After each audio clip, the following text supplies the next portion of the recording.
Hello and welcome to Mysteries of Science. My name's Dan. I'm the editor of Science and Nature, the monthly magazine from the team behind The Week Junior. And I'm Michael, the features editor. On this podcast, we explore the strange phenomena and bizarre events that have left scientists scratching their heads and, despite their best efforts, remain well and truly unsolved. This is the very last episode of this series, and it's been such fun. We've talked to loads of people. I remember Tim Peake, who came on and to talk about whether time travel was possible, and then who can forget Darren Brown talking about whether people who thought themselves lucky could make their own luck.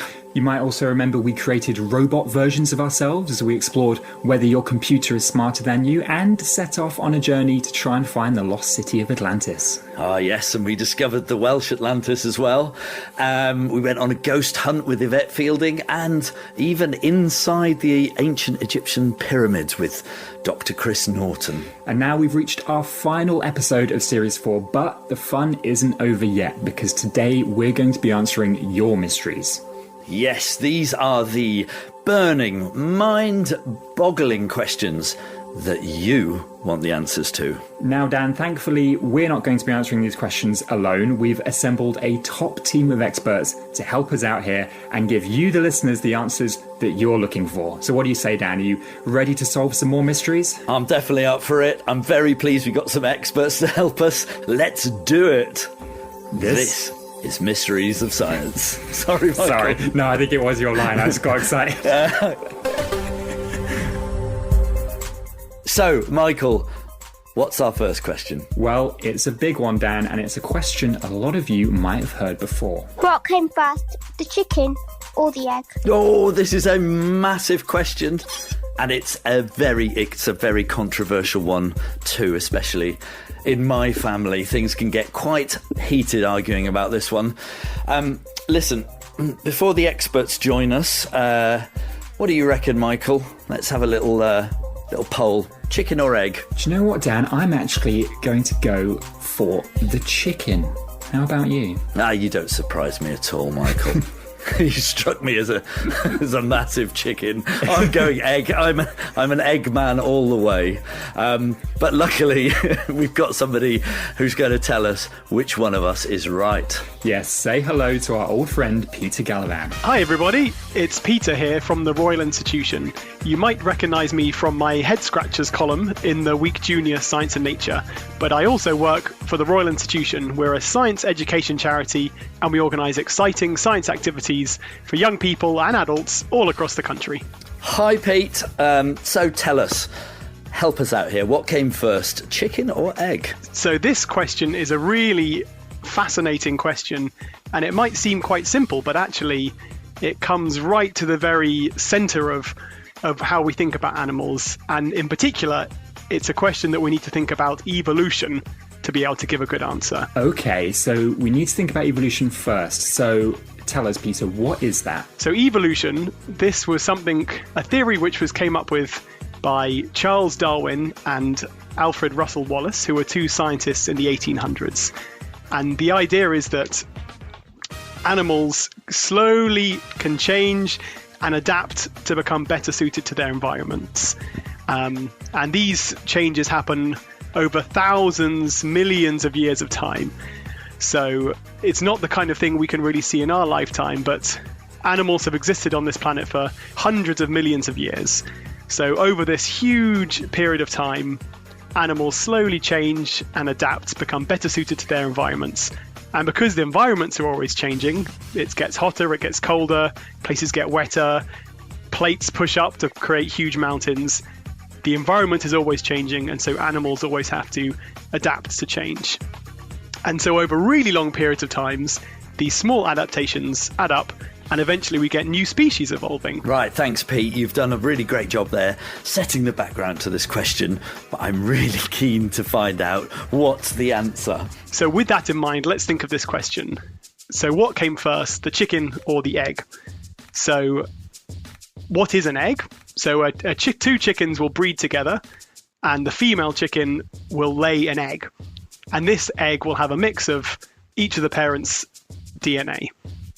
So slowly, over the long hundreds of millions of years of history, birds have slowly adapted, and at one point in time, eventually an animal came to being that was what we would think of as a chicken. So the chicken ancestor slowly accumulated changes, and at one point in time, it would have all of the characteristics that we would say, okay, yep, that's what we call a chicken.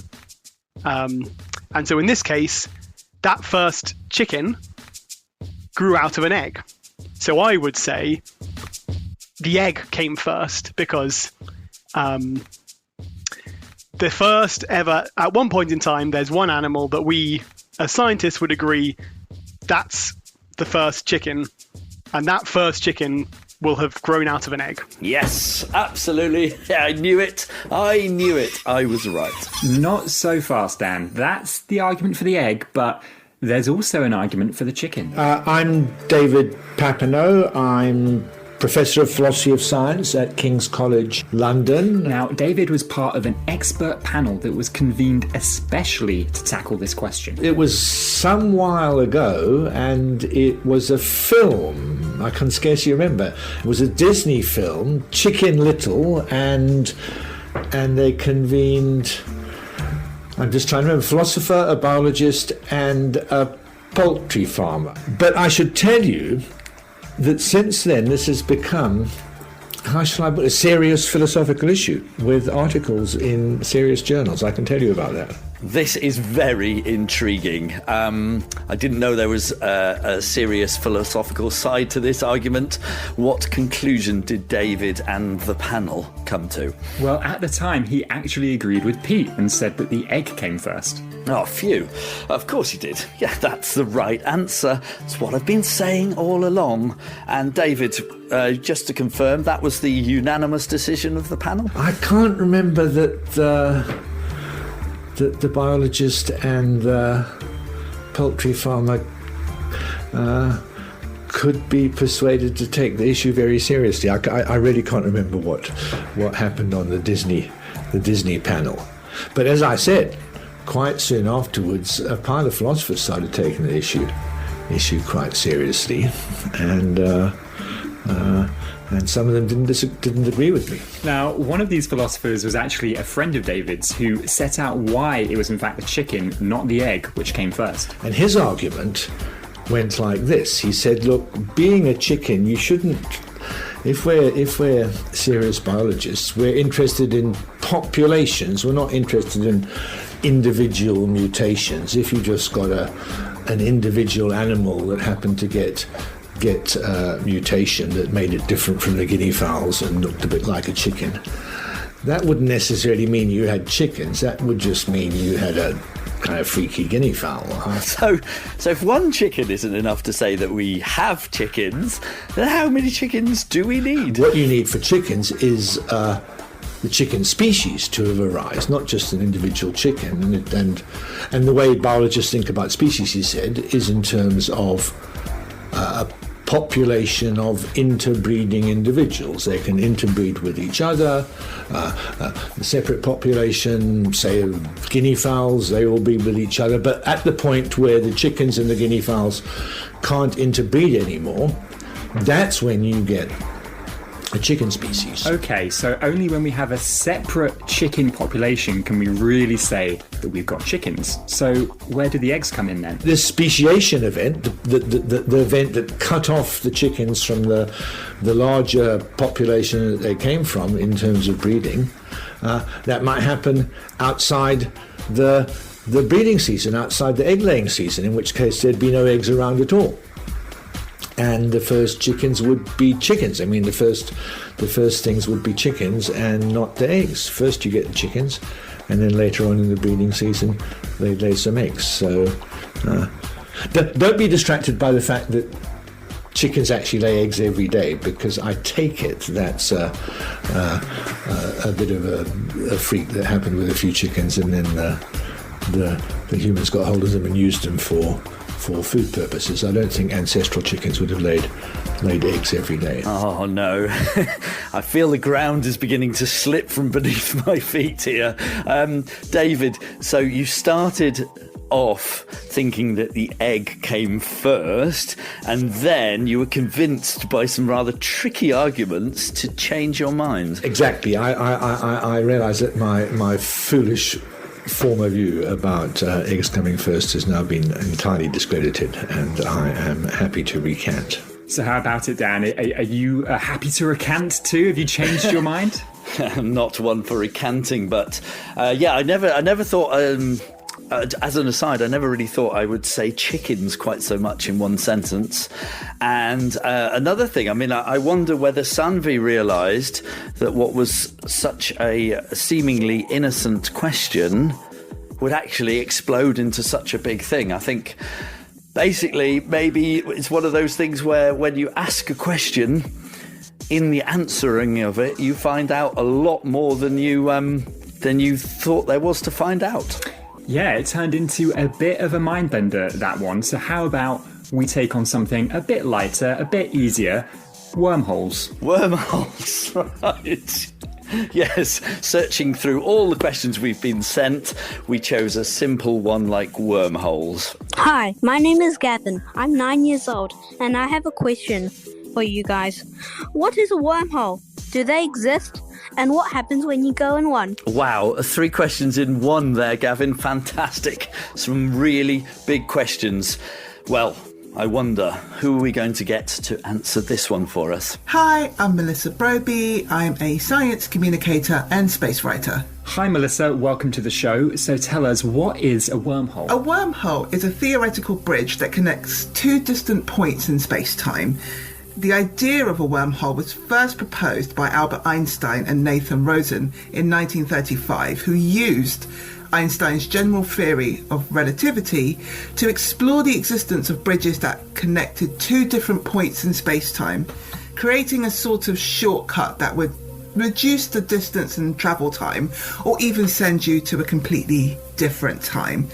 And these shortcuts were originally called Einstein-Rosen bridges, but are now more commonly referred to as wormholes. Okay, so that sounds fairly straightforward then. Wormholes are basically shortcuts through space-time. Yes, and if you want to visualise it for yourself, Peter actually told me a really cool little trick. If you take a piece of paper and imagine that piece of paper is all of the universe, the 2 ends of that piece of paper are really far apart, but actually if you now fold the piece of paper in half, suddenly the 2 ends are touching each other and you could travel between them really easily. So this is one way to kind of get your thinking about wormholes. If there was theoretically a way for our whole universe to fold in on itself, then suddenly these 2 places really, really far apart suddenly are really close together. Folding a piece of paper has never sounded more exciting. So that's the theory, but tell us, Melissa, do they actually exist? Wormholes are a fascinating theoretical possibility, but as yet, none have been discovered. Oh, okay, so we've never actually found a wormhole. These are theoretical, but humour us just for a little while longer, if you may. I'd like to know, say wormholes did exist, and we could find one, and we decided to go through it, what would happen to us? It's a great question, and one we don't really know the answer to. But mathematically, the problem with wormholes is that they are incredibly unstable and would very likely collapse very quickly. So that would be really dangerous for the humans who are travelling through a wormhole. So there you have it, Gavin. Wormholes are scientific theories about shortcuts that could exist in space. Right, that is another case closed. Well, what's next? Well, Dan, put your hands up. Okay, Michael. Not sure where this is going. Turn them round so you're looking at your palm. Yeah. Now, what do you see on your fingers? Well, just leftovers from my breakfast, actually. No. Underneath them. Oh, well, I don't know. My fingerprints? Yes, exactly. Now, have you ever wondered what they're doing there? Because Daisy has. Hi, I'm Daisy. I want to know why we have prints in our fingers and toes. And I also listen to your show loads. It's really good. Thank you, Daisy. What an interesting question. I mean, fingerprints, right? They're certainly useful, for solving crimes. I know that in the shows, the detective shows that I watch, they're always dusting for prints, but I'm guessing that's not the real reason we have them. Or is it? So this is a really fascinating question. Most of the things that you find on your body come from a mix of two different things. So you inherit your DNA, your genes from your parents. So your DNA, this is the special molecule inside most of your cells, which contains all the instructions on how to make you. And so a lot of how you turn up, how your appearance is based on your DNA, but actually a lot of it also is to do with your environment. So how tall you are, a lot of that's in your DNA, but also it's about how much food you eat when you're growing up. Did you get lots of exercise?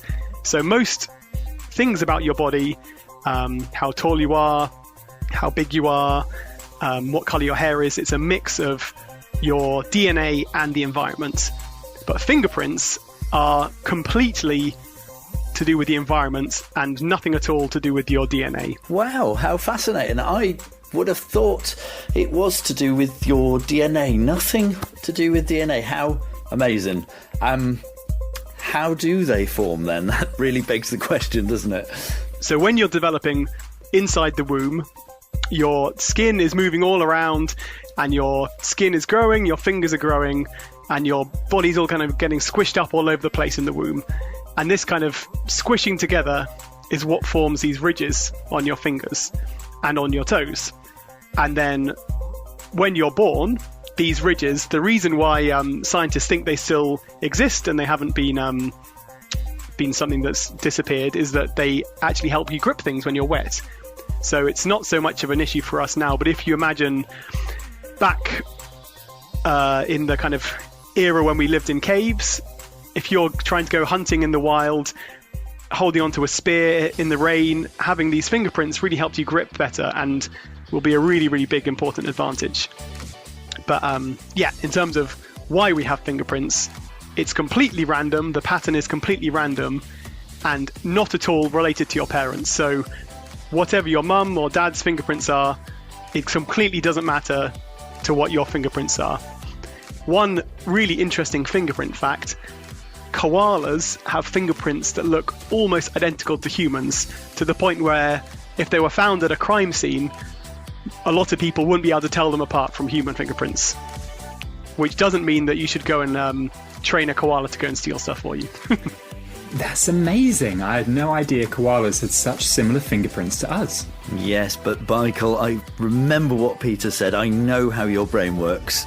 Don't get ideas and start training a koala to go and steal stuff for you now. Well, I could be framed by a koala, Dan. I mean, I wonder how many innocent humans have been put away for crimes that a koala committed. Right. Yes. That's a very, very good point, actually. And maybe one way we should bring this to a close. What have we learned today? We've learned that the egg came before the chicken. Or that the chicken came before the egg. That wormholes are theoretical bridges in space-time. But we haven't found any of them yet. Fingerprints were formed in the womb and help us grip onto things. And they also help those master criminals, koalas. And that's it. That's the end of Series 4 of Mysteries of Science. It's been a total blast. I've really enjoyed it. I'm glad to have you here for the ride. But don't worry, we'll be back very soon with a brand new season. Yes, mark your calendars, because on the 13th of January, we'll be back with a whole new batch of mysteries to explore. And if you have any more questions you'd like us to tackle, or a solution to a mystery that we've covered previously, then please do get in touch with us. You can leave us a voice message by heading to funkidslive.com/mysteries and press that big red button. We can't wait to hear from you. We'll be back soon, but until then, stay curious.